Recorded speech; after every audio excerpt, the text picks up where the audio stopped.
Hey everybody, it's Eric Holmgren, your local historian, and today I am with Dr. Wendy Elliott. Hello, Wendy. Good.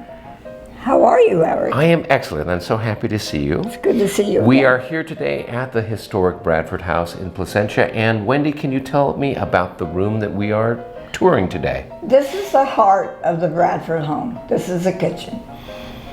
All right, and so just like the kitchens in our house, hubbub of activity and everything else, can you tell us what would be going on 100 years or more ago in a room like this, in a building like this? That would be easy to do. Okay. The first thing you do, of course, every day is make breakfast. So you start early, and a lot of times you start by making bread. And that's the first thing you start. It takes about 3 hours to do even one loaf of bread, but you usually make multiple loaves at a time.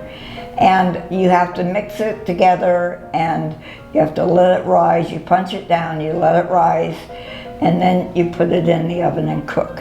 And then the other things you'll do is make breakfast, clean up after breakfast. It's all done in the kitchen. There's no machines. It's all done by hand. Then you'll start on lunch.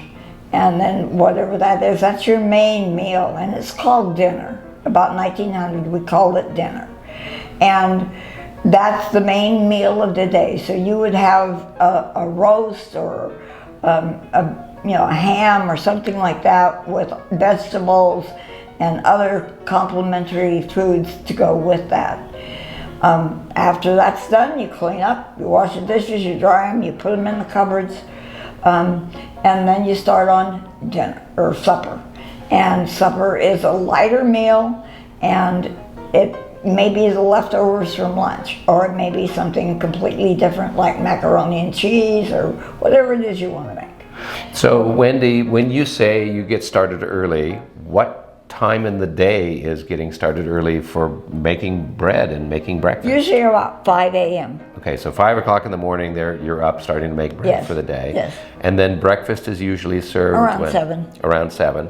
Lunch is, or not lunch, but your main meal your dinner is usually around noon. Is noon, and then supper is 5 or 6 o'clock. 5 or 6 o'clock. Okay, and that's so the main meal's then at noon. Yes. And then you have a lighter meal later in the day. Okay. And sometimes, if you're farming, you actually have 6 meals a day. They will come in from the farm around 10, and they'll have coffee and a snack. It's usually a dessert. And then go back and come back for lunch, or dinner, right. And then in the mid-afternoon, they'll come in again for coffee and dessert and go back and whatever. So a lot of times, the women who stayed in the kitchen all day, and you've got to taste the things you make, are a little heavy. And the men who work, are very thin. Okay. But the last meal of the day, believe it or not, doesn't start until about 9 or 10 o'clock at night. And that's your final dessert for the day. Okay. And usually what are they serving for that? Cake or pie or pastry, something like just a normal dessert that we would have today. Right. And so that's then served several hours after supper, but kind of as a bedtime snack, for want of a better word. Yes, okay. Yes. You've heard the expression probably that when a kid wakes up in the middle of the night, you give them warm milk and cookies and they'll go back to sleep. Right. Well, that's what you did at 10 o'clock at night, is you ate something, drank something, and went to sleep. Okay, very good. Now, for Mrs. Bradford and the other ladies of the house, it sounds like they're here in the kitchen pretty much all day long. Yes. And is Mrs. Bradford cooking pretty much herself, or does she have an assistant, a servant, something like that? When Mrs. Bradford arrived, her sister came with her. Okay. And she also had a young daughter who was certainly old enough to work in the kitchen and learn all the things that were expected of a woman at that time. So there would be 3 of them, and they could be doing 3 separate tasks at the same time. Right, and it sounds like they'd be busy pretty much all day long. All day long, yes. Now, here in the kitchen, we've got a lot of unusual items, things that look familiar but are also quite different. Yes. So, regarding baking bread and cooking everything else, we have this stove.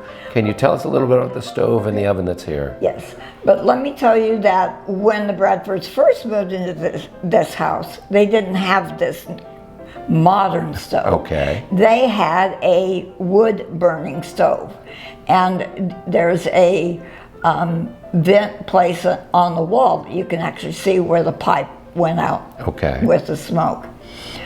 There's no interesting thing to me is that there is no bathroom on the first floor. And so the ladies would have to either go to the outhouse or have to go upstairs if they needed a break for that. Right. So good. So then we've got, so they had an old wooden kind of, what we might think of as a Franklin stove. Right. That gets replaced at some point in time with a more modern, is it a gas stove? It's kerosene. Kerosene, okay. Yes, and kerosene tanks were delivered to the home, to the farm. Right. And you would take a match and light the match, and then put it to the burner, and then the kerosene light would come on. So it's for modern viewers, if we've gone camping and you have one of those little camp stoves that's got the little tank, it's very much like that. Yes, very much. Except obviously they have a bigger That's type an of thing. excellent example, yeah. Okay. Yeah, very good. Well, good. Now, also here I see that we don't have a refrigerator. Nope. We have an ice box. Ice box, yes. So tell us how that would have worked back in the day. The ice box was exactly that. It was on one side, it held a big block of ice, and underneath that block of ice, as the ice melted, was a pan to catch the dripping water. And on the other side of the ice box, you would store the foods that you want to keep cool, like butter if it's really hot in the summertime, and eggs and things like that. Okay. And I would imagine, I mean, I see the ice box, it is pretty small by today's standards. Oh, yes. But if they're making their own bread, they're getting fresh eggs from their chickens, they're getting produce from their garden, they don't necessarily need to keep a lot of things in there like we do today. No. So they're basically, they just go out in the yard and they bring in their food. They would keep milk. Okay. And if they had a cow, they would have their own milk. If they didn't have a cow, they would have their milk delivered in bottles to the home. And if they had their own cow, they would make their own butter. Okay. And I will show you, there were two ways they could make the butter. It was churned, and the cream was churned, and that's what you make butter with. And you can do a vertical one or horizontal, which we'll show later. Cool. Now, with the ice itself, they must be getting this from somewhere. You can't have, I mean, getting back to sort of our camping analogy, for a lot of us that go maybe on a picnic or you go camping, you'll have an ice chest. Right. And so you know that after about a day or so, your ice is melted. So how are they getting new ice on a regular basis? An iceman would deliver the ice on the back of he had a horse-drawn trailer.